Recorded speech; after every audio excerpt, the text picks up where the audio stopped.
Yeah.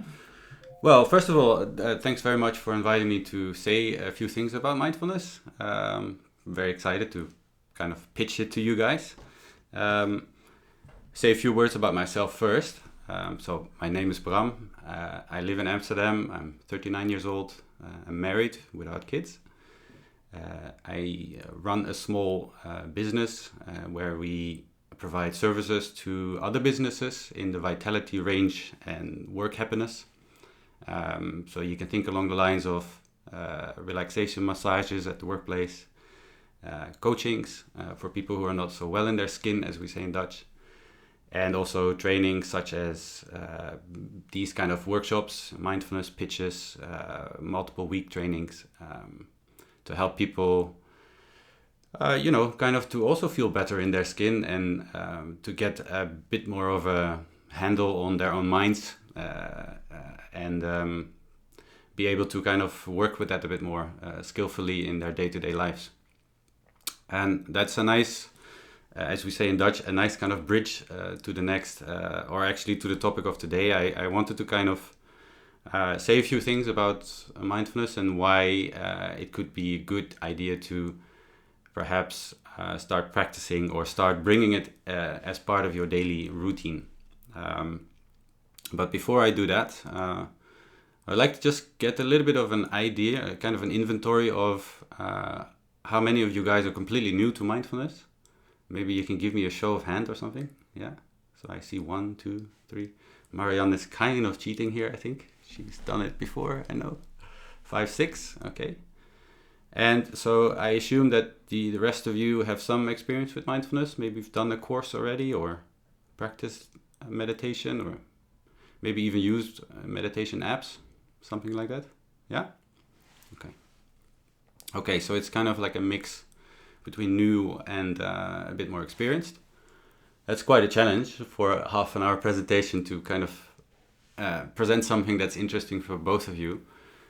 For the ones who have some experience, I would like to give you an opportunity to perhaps even ask any questions that you have about your practice at the moment or about things that are not working so well for you or that where you maybe need some help to continue your practice, because very often you have the honeymoon period where you're very kind of inspired and practicing day by day, but then as time goes on, you're by yourself and daily life kind of takes over again and it's more difficult, right? So I thought maybe at the end, toward the very end, to give you an opportunity, if you have any questions or want to clarify something, to give you a chance to do so.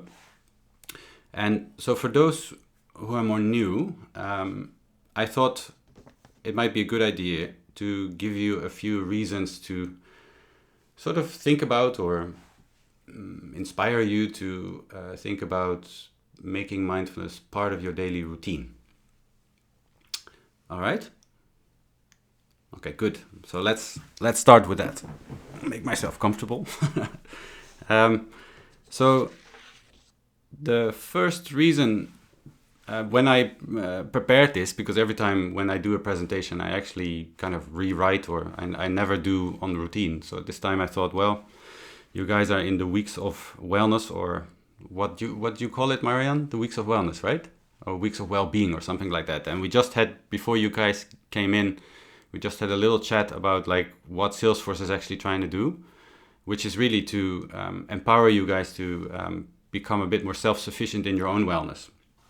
And I thought, okay, that's really, really good. I was very happy to hear that. And I thought these 3 reasons that I've outlined are actually aligning with this a lot. So the first one, as we all know, work life or life itself or work life can be at times can become very hectic, demanding and stressful. And here mindfulness actually has a really clear answer to it, where it will support, first of all, what it does is actually support calming your mind. So you can find sort of mental rest or relaxation. And that's actually a really, really powerful result of practicing mindfulness. Because it happens due to the effect that mindfulness has on our minds. It creates space away from our thoughts and our thinking. One of the main reasons why we are actually feeling overwhelmed often is because we just can't control our thoughts, or we feel like they're endless. And even after a day of hard work, when you feel like you've completed all your tasks, your mind is still going warp speed or full speed. And to the extent where many of us may not be able to sleep well, or we call it in English, it's called ruminating. So you're going over the same thoughts again and again and again. Probably something you all recognize, right? So what mindfulness really does is it kind of creates a more panoramic perspective on things. So first of all, by slowing down, it's really important, because our mind is quick, right? Like there's a lot happening, emails, phone messages, stuff in life itself, deadlines, you name it. So constantly we're bombarded with triggers, so to speak. And mindfulness really says, okay, guys, slow down, take a break, slow down. That's really in essence what it is. Where it's becoming more powerful than having a tea break or whatever, is that it actually provides kind of skillful tools to really truly take a break. Because often what we notice is, if you do take a break, from your phone or from your computer, or your mind is still very full, and it's still very difficult to actually relax. And so here mindfulness actually reaches out and hands you a couple of very practical tools to actually calm the mind down, to center it in itself, and just to be present. Biggest challenge is to be present. In a minute, I actually want to do a little exercise with you guys to kind of demonstrate how that actually works by using the breath. So because we want to use, and mindfulness employs the breath or uses the breath, because very often we're not really connected to our bodies. We kind of need to ground our mind again. We live in our heads too much, and we kind of need to drop our awareness, our attention down into the body, actually feel the body, be present in the body, and then through the body we actually arrive more in the present moment. And then slowly you feel that your mind and your body your mind and your perception, your thoughts and your feelings actually slowly start to settle down. So I thought let's actually put this into practice. Rather than talking about it, let's actually practice this. So I'd like to invite you to take a comfortable posture. Most of you are sitting on a desk chair, so maybe you want to use your backrest. You gotta just lean into it, have a straight back. Your soles of the feet flat on the floor if you can, just to be in contact with the earth. Then rest your palms, on your thighs, or your hands inside of your lap. And let's just start with taking a couple of breaths without doing anything particular. Just kind of bring your attention, your focus to your breathing. If you want, you can close your eyes if you feel that's more comfortable. If you feel that makes you very restless or spaced out, then just keep your eyes open. And so you just take a few moments just to breathe in and out. Just normal, like you always do. No special breathing, no special attention, just in and out.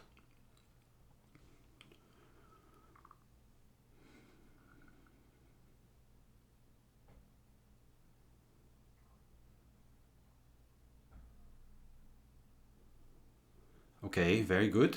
And at this moment, you place your both hands, left above right or right above left, doesn't really matter, on your chest. You place one hand on your chest and the other one on your belly.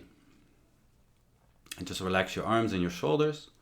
Hands are relaxed on the chest and belly. And you simply notice your breathing in, the expansion of your chest and your belly. And it's sinking back again on the out breath. Just follow that for a few moments.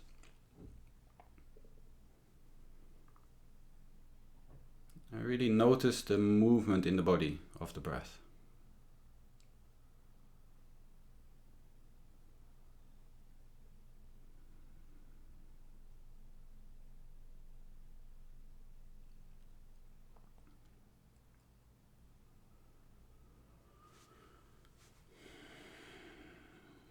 Okay, very good.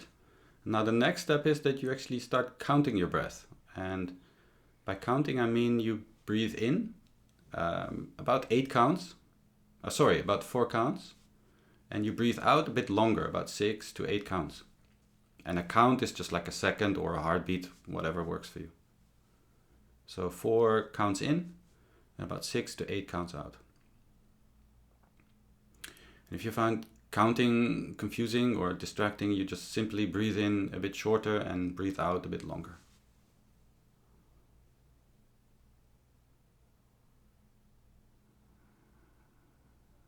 And I will tell you when to stop.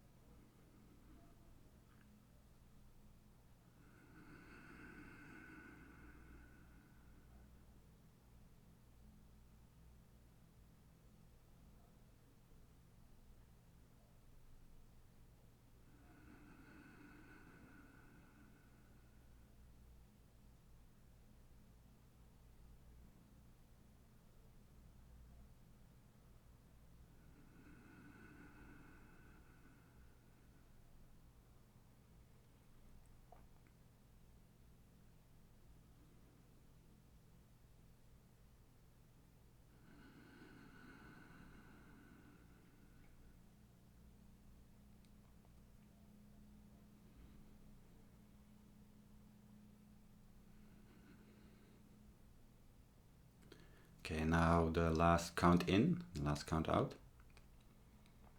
or the last cycle of breath.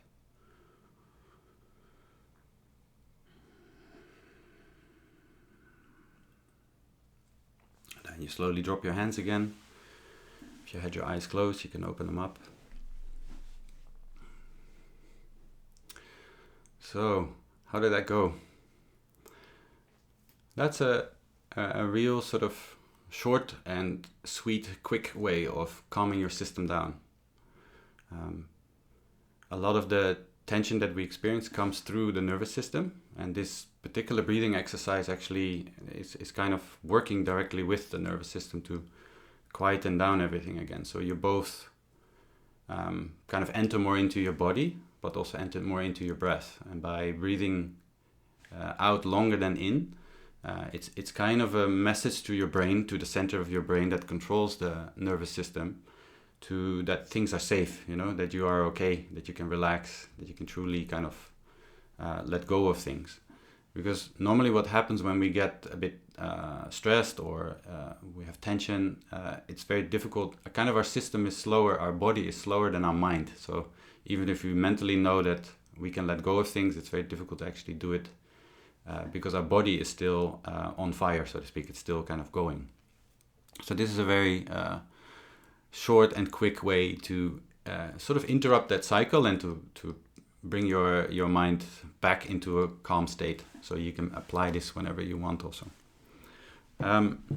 Second point I wanted to bring, and I kind of touched on it already a moment ago, that we often experience stress, or maybe we don't often experience stress, but when we do experience stress, it's very difficult to work with.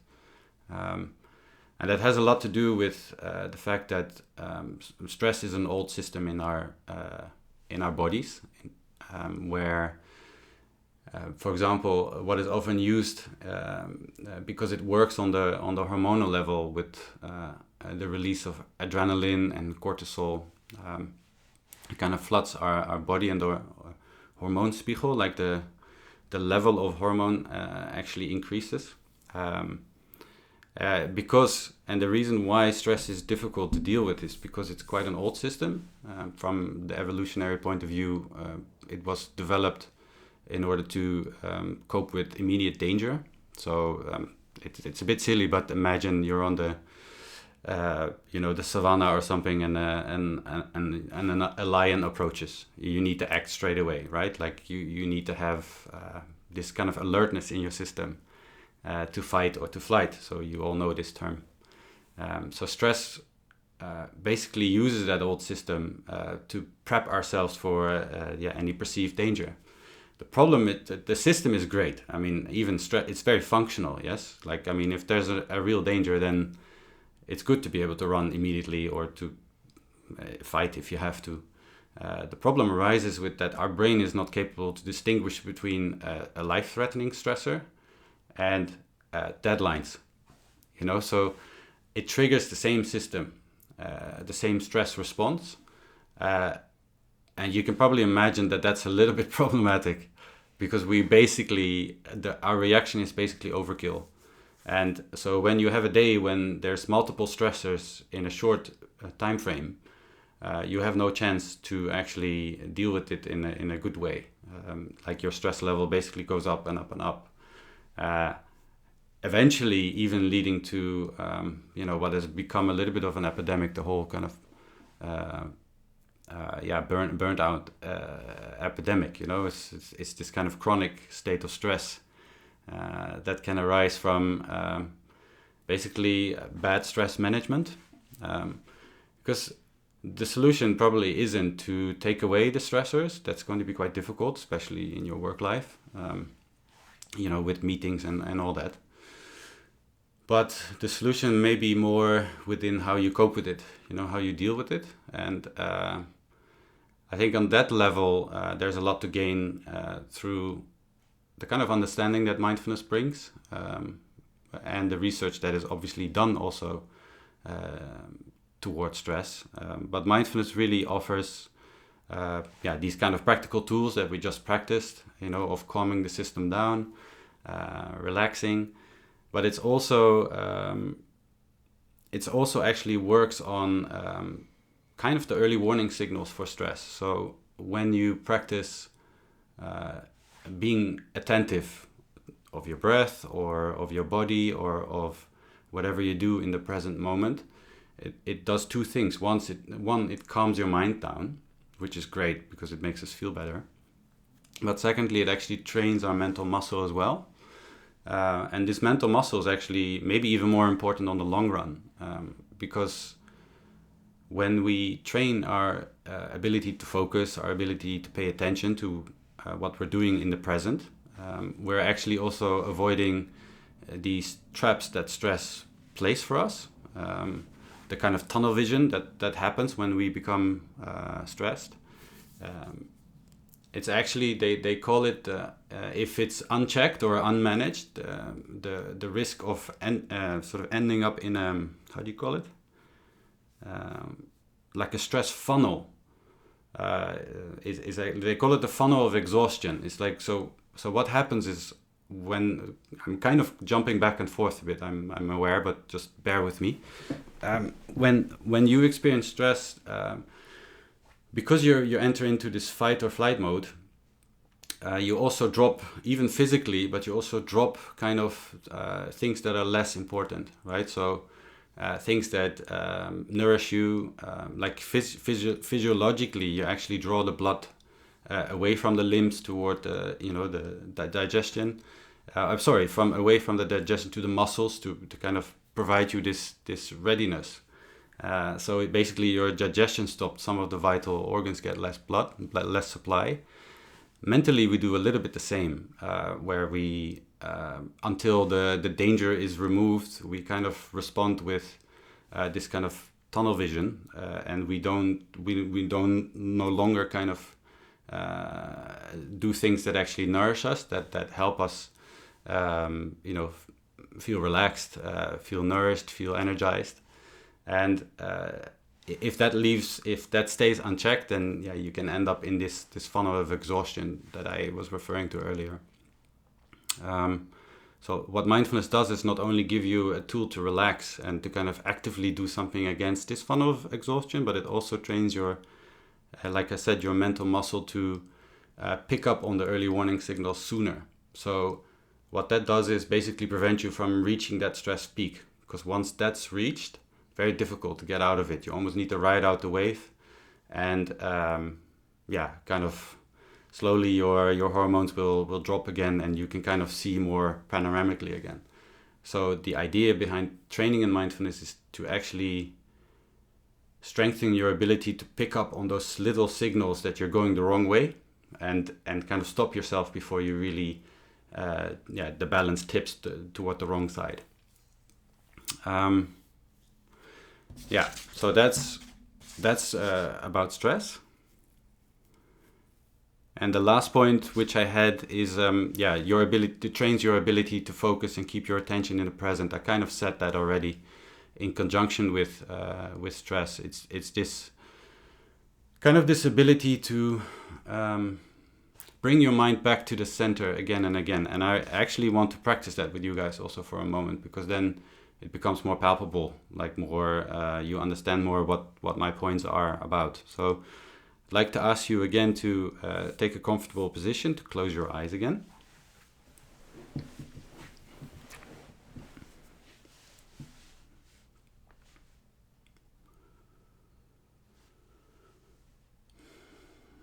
And for a moment to simply notice whatever is in your mind at present. So maybe my words, or maybe something else, maybe something that happened today, maybe that's something that's going to happen.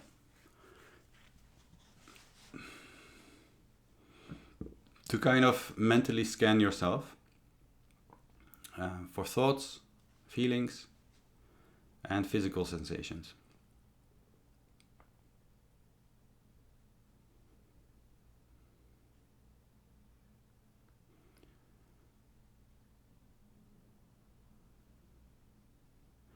And to simply notice them without having to change anything or without having to put a label on them. You're simply being aware.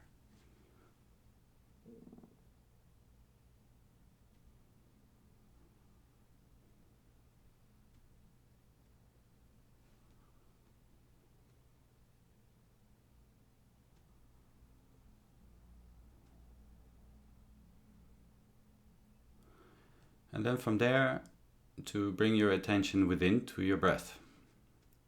Much like we practiced a little bit earlier, but this time we're not counting it, we're just simply observing our breath.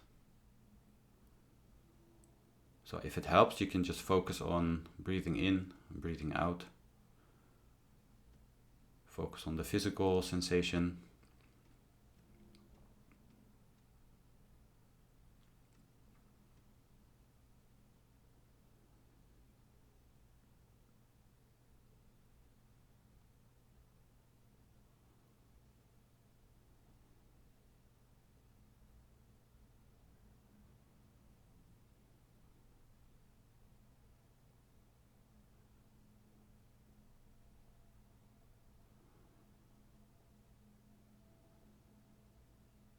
Just simply being aware of your breath.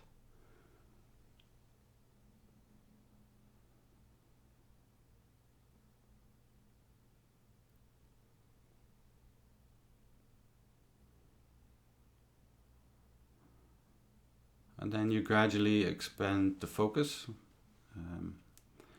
on the attention of the breath toward your entire body. As if your body is breathing from top to toe, toe to top.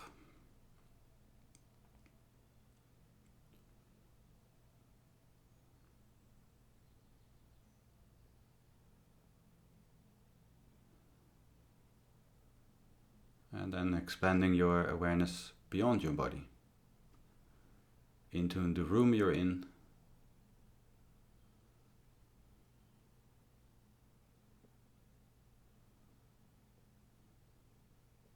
and beyond.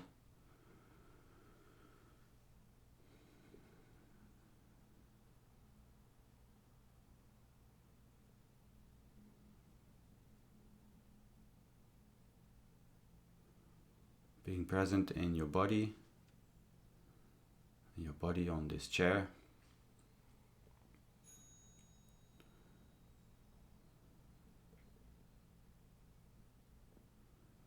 And in this present moment.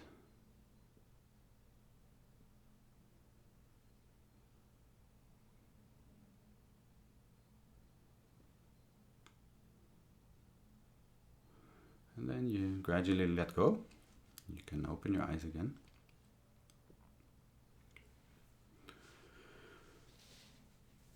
Okay, just looking at the time, we have a few minutes left. So maybe just to wrap it up, I hope I could give you a little bit of a how do you say like inkijk, perspective on what mindfulness is about and how it works on the experiential level. So maybe that combination gives you a little bit of a sense of what it could bring to you if you would invest more time into it. And by investing more time into it, I mean you could follow a training or a course. There is a popular format which is 8 weeks, which I believe is long enough for you to get a lasting experience and also enough tools in your bag to continue by yourself. But there's many ways to do it. The key point is really consistency. So an 8-week training is nice, but if you then don't do anything with it afterward, it's kind of sort of saying it a bit harshly, a waste of time. So if 8 weeks is too long for you, maybe download an app and follow a course there or something like that. But the key point is consistency, and by consistency, slowly, it's kind of like eating a meal. Slowly it will saturate you and you will start to feel nourished and supported by it. I said in the beginning that I wanted to give a little bit of space for those who have some experience already. Maybe ask a few questions if you have, or maybe tell me what you need support with, if at all. So now is your moment.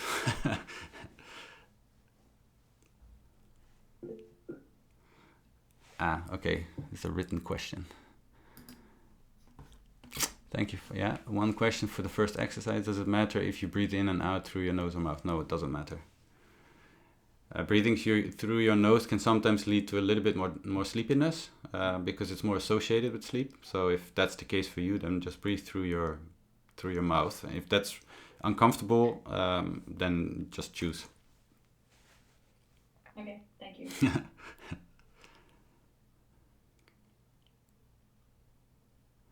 Don't be shy. There's another one. Sorry. Any tips on apps beside Headspace, for example? Meditation timer is a good one. Bodhi also is a really good one. Bodhi is written Bodhi, and meditation timer, well, I think you can figure. Those two are good. And this 8-week course you talk about, is it a format that all people follow, or is it something with Salesforce? It's kind of like how mindfulness became popular, how it started, you know? Yeah. Like I said, I think it's a format that is really, it's long enough to give you something that is lasting, and it's, how do you say, it's structured enough to actually give you the entire overview of what mindfulness is. I mean, mindfulness itself also borrows ideas from Buddhist meditation, so there's a whole history which I didn't want to go into today, but which could be really interesting to read up on. And that format of 8 weeks is kind of tested, also clinically tested. So it's kind of interesting to know that, yeah. Can I get in touch with you in case I need to know someone in Amsterdam or in Netherlands? Yeah, I'll put the email address of my business. That's also for everybody else, by the way, if you're interested to hear more or know more about the programs I offer, then you can contact me on this info@vitalitypro.nl. Any last minute questions, anybody, or is that enough? It's starting to look like everybody has left the ship already. Anyway, very good. Okay. This is helpful because me and my husband joined together. We both work with Salesforce. Oh yeah. And we both joined from the same screen, so it felt like we were in the same office. Yeah. Yeah, fantastic. Just give me a message and we'll continue. All right, thanks a lot. Basically, for those who are still left, thanks a lot for attending. I hope it was a little bit helpful, and if anything, I hope it inspired you to maybe kind of research a bit more and maybe pick up on some kind of practice for yourself.